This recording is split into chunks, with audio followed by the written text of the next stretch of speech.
Hello, hello, hello. You're listening to RJ Debate again. Two hosts, two takes, and tonight's question is simple but sneaky. Is our love for rain actually healing or just beautifully packaged escapism? Oof, going straight for the jugular. So it's not do you like rain? It's does rain quietly fix your brain or quietly mess it up? Exactly. I'm on the side that says rain genuinely helps.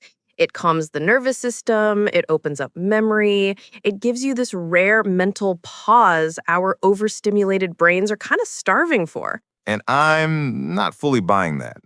I think a lot of what we call rain is so calming is culture plus marketing plus privilege. For some people, rain is anxiety, floods, dark days, and seasonal depression, not a free therapy session in 4K. So, yeah, if you're the type who plays 10-hour rain playlists on YouTube to sleep, this one's for you. If you hate wet socks and gray skies, also for you. We're going to pull rain apart from physics to feelings, from pink noise to poetry. And probably ruin a few aesthetic rainy day Pinterest boards along the way. Let's start on the emotional side before we get nerdy. Just on a gut level, I think a lot of us know that moment. Outside is chaos, life is loud, then it starts raining and everything softens. Your world shrinks to the room, the window, the sound. Yeah, the classic hoodie, hot coffee, sad playlist, staring at the glass like you're in a music video. But you're saying that's more than just vibe? Yeah, think of rain as this full sensory redesign of reality. The sound becomes this soft curtain, the visuals blur, the smell of what earth hits you, and suddenly your brain shifts gear.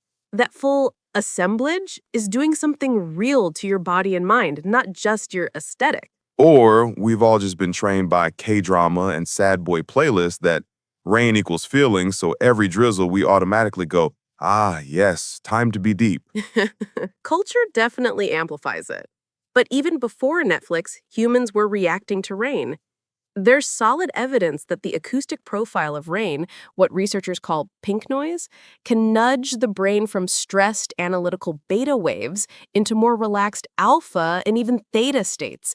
That's not just K-drama, that's physics and neuroscience teaming up. Okay, all right, let's go there then.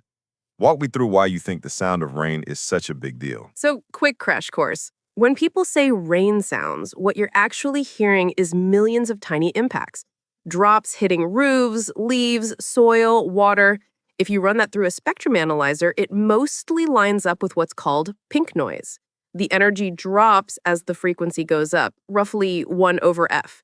Not flat like white noise, more bass heavy, more balanced to our ears. Translation for normal humans, less hiss, more rumble. Exactly.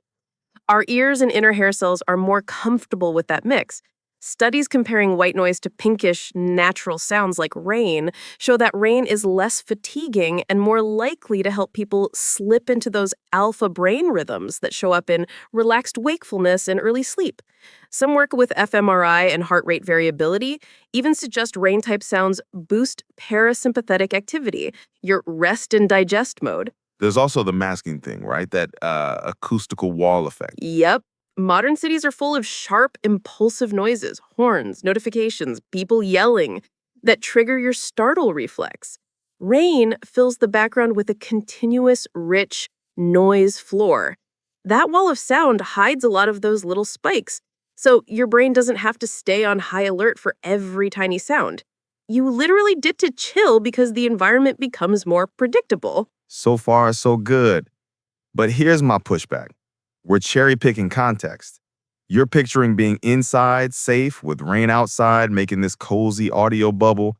Flip the context. Open motorcycle in a tropical storm, or a house that always floods when it rains, and the exact same sound could be a trauma cue. Fair. I'm not saying rain is universally soothing. I'm saying the sensory package can be soothing when you're in a place where you feel protected. For a lot of people, that combo of pink noise, dampened visual detail, and that I'm sheltered feeling is huge. And that's kind of my point. There's a massive class and geography filter.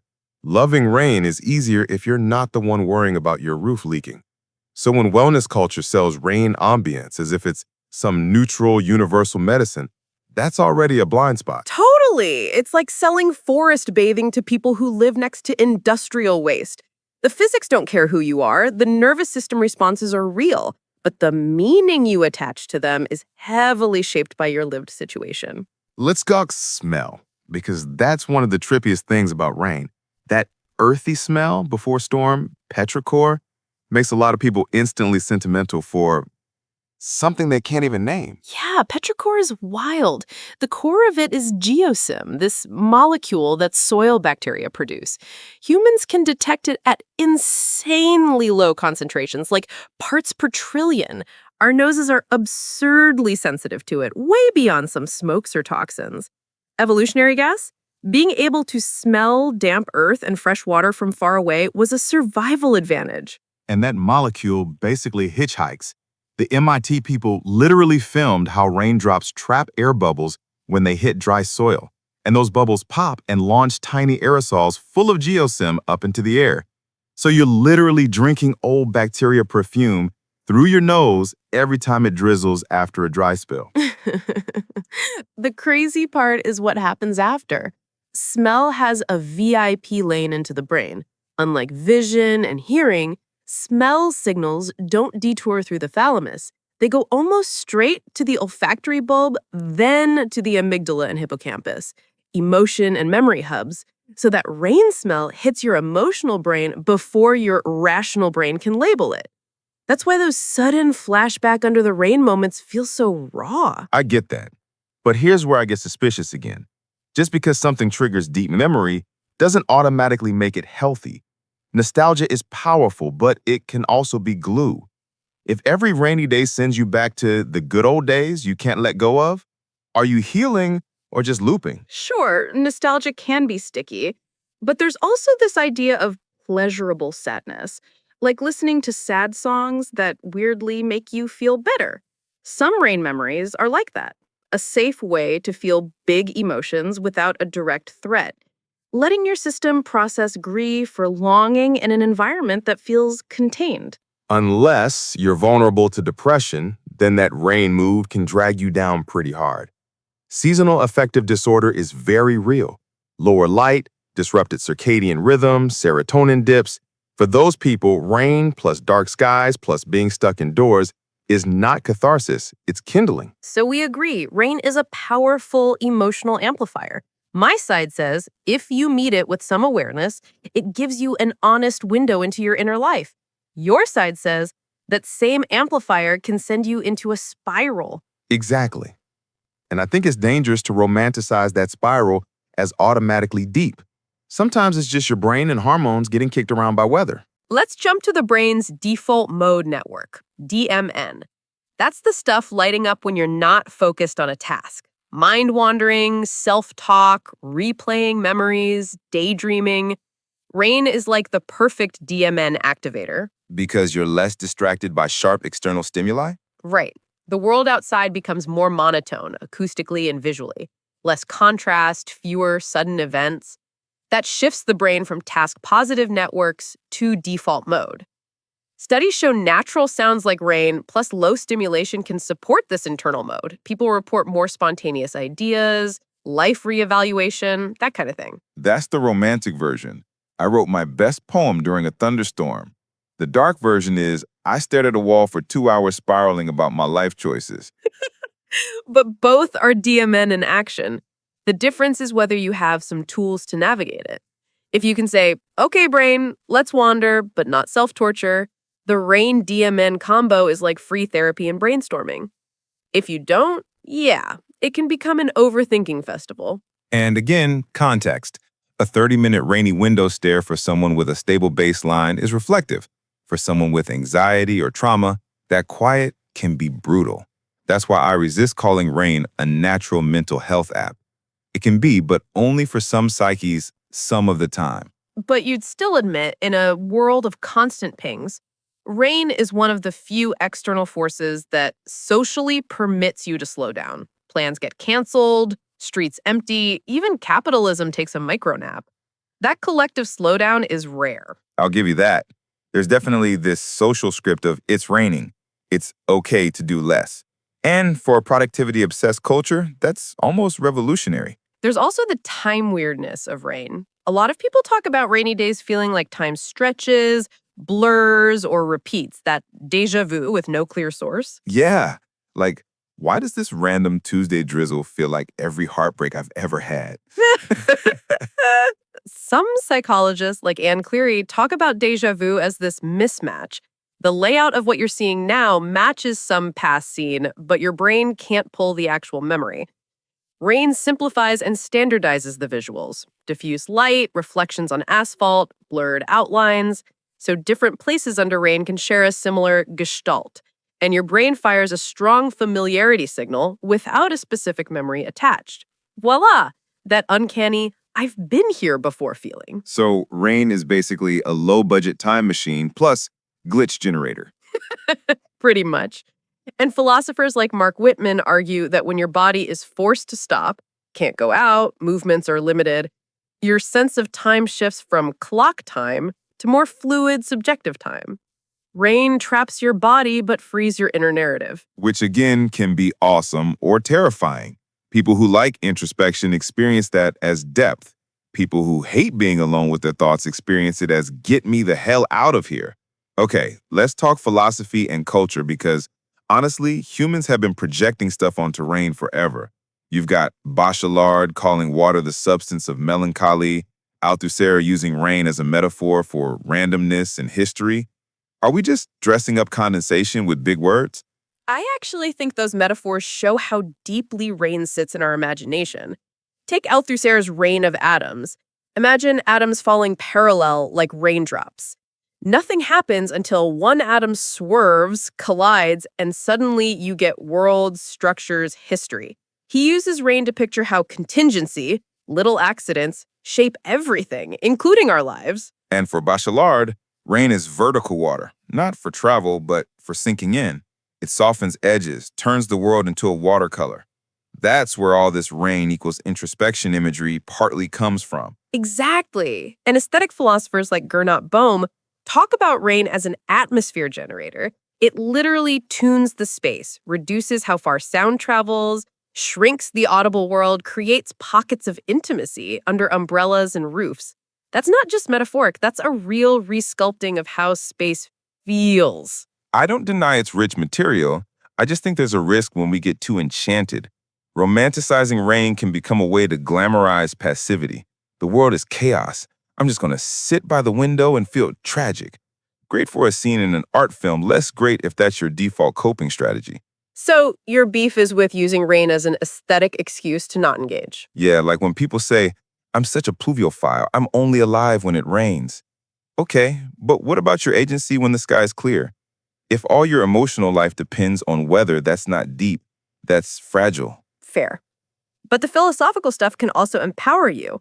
If you take the Althusser angle seriously, rain as pure contingency, you might actually feel less trapped. Life is not fully scripted. There's room for small swerves. Rain becomes this reminder that things can change in unpredictable ways, which is kind of hopeful. Assuming you're not in the part of the world where unpredictable weather now means climate change, superstorms, wrecking your neighborhood. Yeah, climate anxiety definitely complicates the romance. Let's move to culture because honestly, social media is overwhelmingly it's raining content from people behind safe glass. Meanwhile, in a lot of places, rain means heavy rains, landslides, flooded roads, dengue, crop failure. True. And in Indonesia, for example, rain is not just aesthetic. There are pawang hujan, rain shamans, literally hired to negotiate weather for big events. That shows how serious and unpredictable rain is in social life. Which is my issue with global wellness culture flattening rain into cozy self-care background. For some communities, rain is power, danger, ritual, economy, not just white noise for your focus playlist. But you can also see that as another layer. Rain is this big shared phenomenon we all have to negotiate with, just from different positions. For some, negotiation means ritual and fear. For others, it's Spotify and YouTube.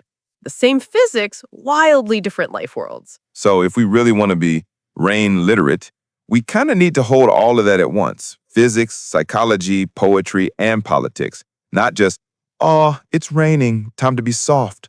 I'm with you there. Loving rain doesn't have to be naive. You can sit with UT and also remember this same rain can be mercy for a farmer, danger for a villager on a hillside, and a nuisance for someone stuck in traffic. Let me interrogate your position directly. You've been saying rain is genuinely healing for the psyche. What's your strongest argument that it's more than just people coping and romanticizing? Three things. One, the physiology. Pink noise like spectrum, masking of harsh sounds, HRV, and parasympathetic activation, those are measurable and align with people feeling calmer. Two, the olfactory memory shortcut. Petrichor directly hitting emotional brain areas, unlocking memories that often need processing. Three, the DMN and time slowdown. Rain reliably gives people a container for reflection in a world that almost never slows down. That trio, body, memory, mind, makes rain a kind of natural reset device when the conditions are right. Okay, now my rebuttal. 1. Physiology is context dependent. The same pink noise plus rain visuals can be soothing or terrifying depending on your history. 2. Memory unlock is not always good. Trauma can also be smell linked, and rain might be a trigger. 3. DMN activation isn't automatically insight. It can be rumination and anxiety. So, calling rain healing feels like overclaiming from partial data. I'd reframe. Rain is a catalyst, not a cure. It tilts the system towards states, relaxation, introspection, nostalgia, that can be healing if you have some support, tools, or at least awareness. It's like fire. You can cook with it or burn the house down. Fair metaphor. Now, let me put you on the spot ethically. If a mental health app or influencer says, play our rain sounds, heal your mind, do you cringe? Yeah, I do. That's reductionist. They're hijacking something complex and selling it as a hack. I think the honest version is rain sounds may help your nervous system settle, especially if you pair them with sleep hygiene, journaling, or therapy. Not, this will fix your life. Good, we agree there. Now, your turn to cross-examine me. You've been cautioning us the whole episode, which is useful. But if you strip away the hot takes, do you actually think it's bad that people romanticize rain? Like, isn't it kind of beautiful that a basic weather event becomes a shared aesthetic language? I don't think it's bad in itself. I think it's bad when we use that aesthetic as a shield from doing the actual work, emotionally or politically. If your response to burnout is only wait for rain instead of setting boundaries, that's avoidance. If your response to climate anxiety is, but storms are poetic, that's denial. So your issue is escapism, not rain. Exactly. I love a rainy day as much as anyone. I just don't want us to confuse the weather gave me a vibe with genuine healing or structural change. Let me land my side. I think it's okay to say rain has a special power over human minds. The sound fabric is tuned in a way our nervous system reads as safe. The smell talks straight to our emotional memory. The visuals and slowed world around us open up that inner room we normally lock. Taken together, that's a rare organic invitation to pause, feel, and think. If you meet it consciously, rain can be one of the gentlest environments to check in with yourself. And my closing, rain is powerful, yes, but power cuts both ways. The same storm can be shelter, trigger, or threat depending on where you stand. The same pink noise can cradle your brain or trap you in your thoughts. So instead of worshiping rain as some pure healing force, I'd rather we see it as a mirror. It reflects your context, your history, your mental state. If you're okay, rain can deepen that okayness. If you're not, it might just turn up the volume on what was already hurting. So maybe the real question isn't, is rain good or bad for mental health, but who are you and where are you when the rain starts? Exactly. Are you under a safe roof, in a dry bed with time to listen? Are you in a leaking house, stuck in traffic, or watching water rise on your floor? Are you in a headspace where being alone with your thoughts is medicine or poison? Whatever your answer, next time it rains, maybe try this. Notice the sound, the smell, the way the world shrinks. Notice what memories show up. And instead of just saying, oh, so wet, or wow, aesthetic, ask, what is this weather doing to my body and my story right now? And if you find that rain helps you breathe a little easier, appreciate it. But don't outsource all your coping to clouds. If you find that rain makes things darker, that's also data. Maybe that's your sign to reach out, get help, turn on a lamp, or play something other than storm sounds. That's RJ Debate. If you learned something, or if we just ruined your rainy day playlist in the best way, hit like and subscribe. RJ Debate signing off. Drop your verdict in the comments. Is rain your healer, your trigger, or just very persistent weather?